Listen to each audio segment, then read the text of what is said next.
Bonjour à chacun, à chacune. Encore une fois, je suis très heureux de vous retrouver aujourd'hui pour ce nouveau café à la fois. Voilà, que la parole du Seigneur vous fasse du bien et que le Seigneur vous renouvelle dans tous vos besoins. Il est là, croyez-le.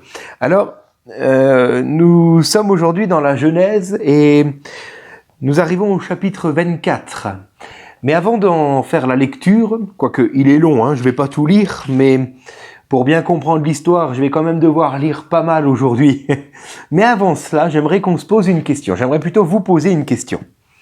Si je vous proposais maintenant de me résumer toute la Bible en une seule phrase, que me répondriez-vous? Posez-vous la question, sincèrement. En une phrase, comment résumer la Bible? Comment résumer toute la parole de Dieu, autant l'Ancien que le Nouveau Testament? Alors aujourd'hui, vous aurez une réponse, en tout cas une proposition. Alors nous lisons au chapitre 24 de la Genèse, déjà les versets 1 à 4. Il est écrit ceci: Abraham était vieux, avancé en âge, et l'Éternel avait béni Abraham en toutes choses. Abraham dit à son serviteur, le plus ancien de sa maison, l'intendant de tous ses biens: Mais je te prie ta main sous ma cuisse. C'était une tradition à l'époque. Je te ferai jurer par l'Éternel, le Dieu du ciel et de la terre, de ne pas prendre pour mon fils une femme parmi les filles des Cananéens au milieu desquels j'habite, mais d'aller dans mon pays et dans ma patrie pour prendre une femme pour mon fils Isaac. Je continue la lecture des versets 10 à 19. Le serviteur prit 10 chameaux parmi les chameaux de son seigneur, et il partit, ayant à sa disposition les biens de son seigneur. Il se leva et alla en Mésopotamie, à la ville de Nacor. Il fit reposer les chameaux sur leurs genoux, hors de la ville, près d'un puits, au temps du soir, au temps où sortent celles qui vont puiser de l'eau. Et il dit: Éternel, Dieu de mon Seigneur Abraham, fais-moi, je te prie, rencontrer aujourd'hui ce que je désire et use de bonté envers mon Seigneur Abraham. Il n'est pas merveilleux de voir là que la maison d'Abraham et donc ses serviteurs ont été comme contaminés par la foi d'Abraham, et il croit en Dieu et il le prie. Alléluia. Au verset 13e, voici, je me tiens près de la source d'eau. Le serviteur continue sa prière. Et les filles des gens de la ville vont sortir pour puiser de l'eau. Que la jeune fille à laquelle je dirai: penche ta cruche, je te prie pour que je boive, et qui répondra: bois, et je donnerai aussi à boire à tes chameaux, soit celle que tu as destinée à ton serviteur Isaac. Et par là, je connaîtrai que tu uses de bonté envers mon Seigneur. Il n'avait pas encore fini de parler que sortit, sa cruche sur l'épaule, Rebecca, née de Bethuel, fils de Milca, femme de Nacor, qui est le frère d'Abraham.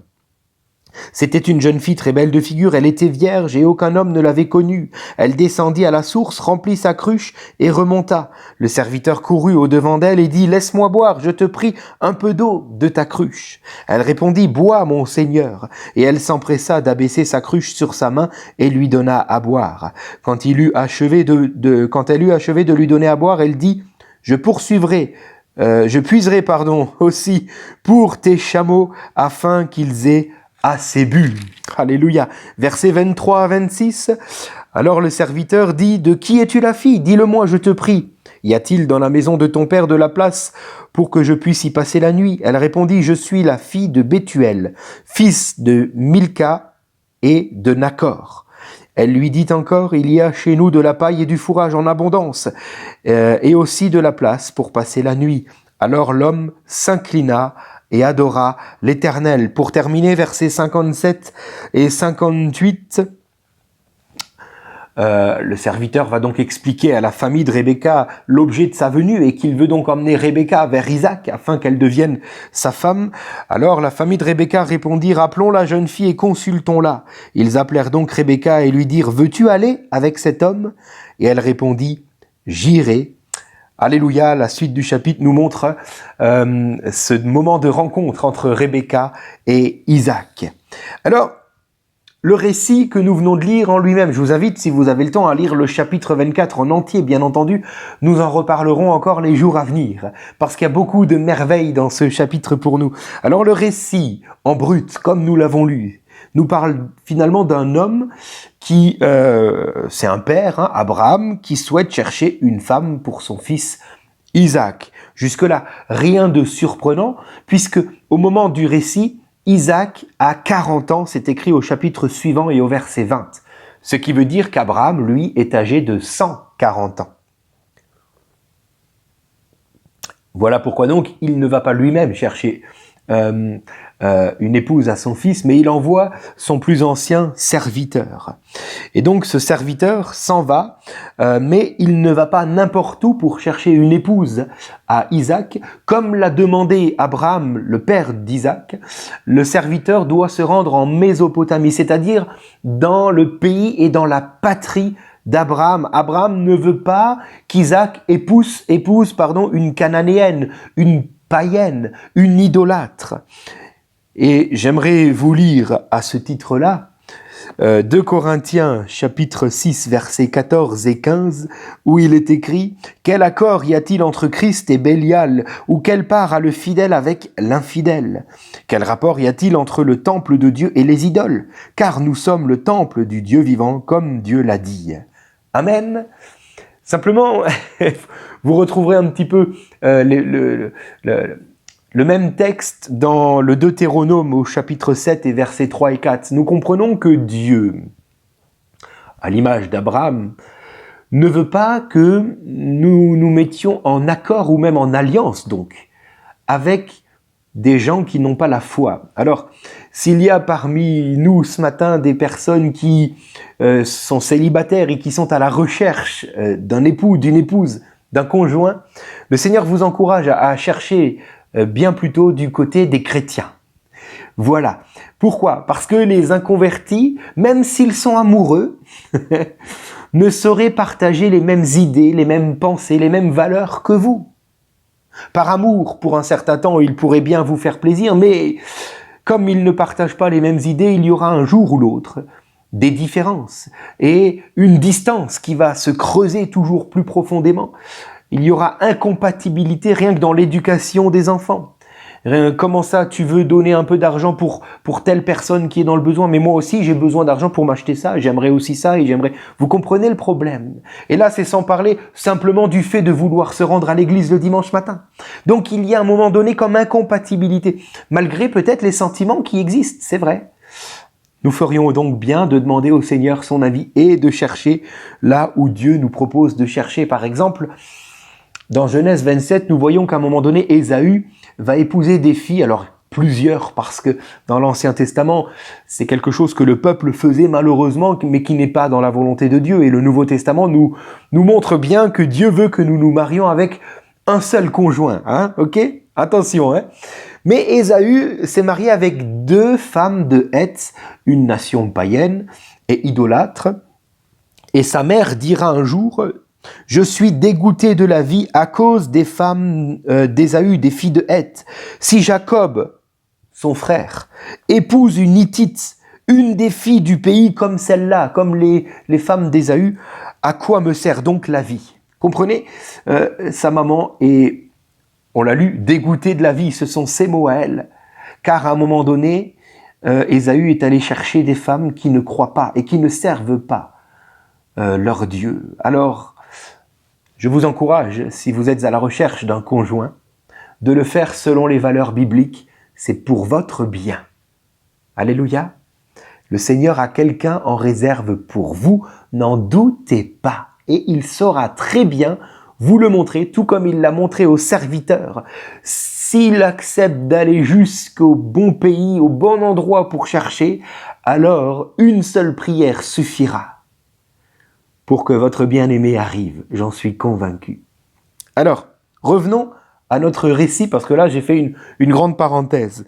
Alors, le serviteur arrive en Mésopotamie, là, elle va trouver Rebecca, qui répond parfaitement aux critères sélectifs de sa prière, n'est-ce pas? On l'a lu ensemble.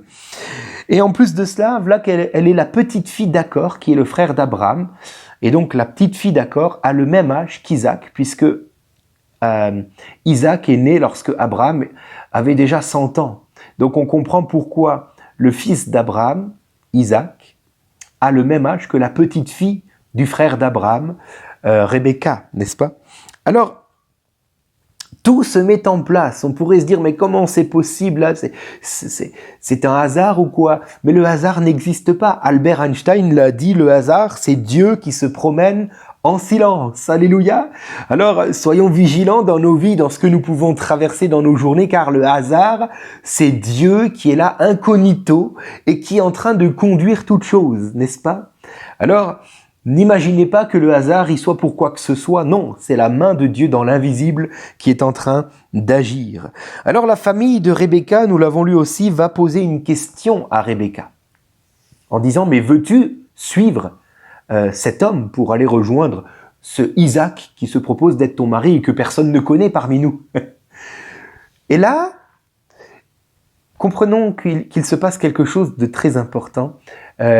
Toutes les copines de Rebecca ne s'entendront jamais poser une telle question de la part de leurs parents. Pourquoi? Parce que les mariages à l'époque, c'était les parents qui décidaient qui allait épouser ma fille, mon fils. C'était les parents qui choisissaient. Les enfants n'avaient pas grand-chose à dire. Pourtant là, Rebecca a le choix. Et elle répondra, oui, je veux y aller. Alléluia. Mais tout cela nous donne une indication que le mariage de notre récit entre Isaac et Rebecca est une allusion à un autre mariage, d'un autre ordre et bien plus grand. Nous sortons donc du récit pour répondre à la question que je vous ai posée au début de la méditation. Essayons de résumer toute la Bible en une seule phrase. Alors, si je vous dis que Abraham, qui est le Père dans notre récit, représente le Père céleste, alors Isaac représente le Fils du Père, c'est-à-dire Jésus-Christ. Et là, c'est facile pour nous de le concevoir, puisque déjà avant, il a été proposé en sacrifice dans le pays de Morija, tout comme Jésus-Christ est mort, sacrifié dans le pays de Morija. Donc nous comprenons facilement cette image. Abraham le Père céleste, Isaac le Fils, Jésus-Christ. Mais alors le serviteur envoyé pour chercher une épouse, c'est qui? Suivez-moi. Ce serviteur, le plus ancien de la maison d'Abraham, n'est ni plus ni moins que l'image du Saint-Esprit envoyé sur la terre pour chercher une épouse à Jésus-Christ. Et la Bible, en parlant d'épouse, parle de l'Église. Alléluia! C'est l'Église qui est l'épouse de Christ. Alors pour résumer la Bible en une seule phrase, nous comprenons que la Bible, c'est l'histoire d'un père qui cherche une épouse à son fils. Alléluia! Et là, nous voulons ensemble nous réjouir. Nous voyons donc que le Saint-Esprit parcourt la terre entière afin de trouver une épouse pour Jésus-Christ. Et lorsqu'il la trouve, il lui fait des cadeaux.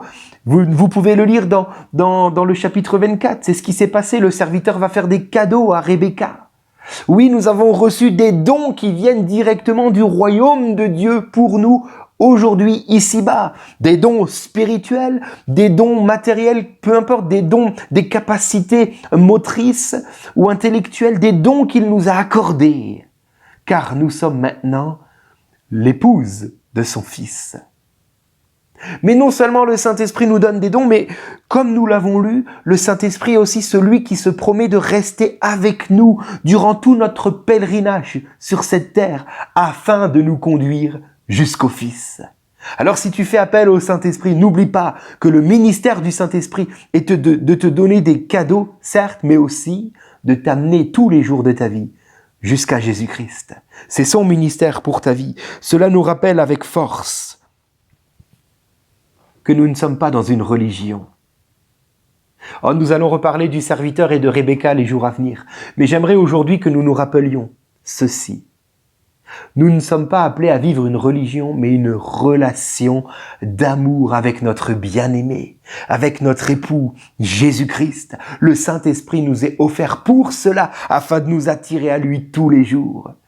N'oublie pas que tu as un bien-aimé qui t'aime et qui veut te parler tous les jours dans une relation d'intimité et d'amour. Seigneur, je prie pour nous. Aujourd'hui, tu nous rappelles que tu nous aimes. Nous avons un Père qui nous aime et un époux qui nous attend tous les jours. Donne-nous donc de prendre soin de cette communion d'amour et de cette relation conjugale que tu attends de ton Église. Donne-nous de réaliser, Seigneur, l'amour que tu nous portes et de réfléchir à l'amour que nous te portons tous les jours. Oh, que ton nom soit béni, car c'est toi qui es venu par le Saint-Esprit nous chercher pour nous attirer jusqu'à toi. Oh, sois béni, Seigneur. Amen. Voilà, que Dieu vous bénisse encore et je vous dis à demain.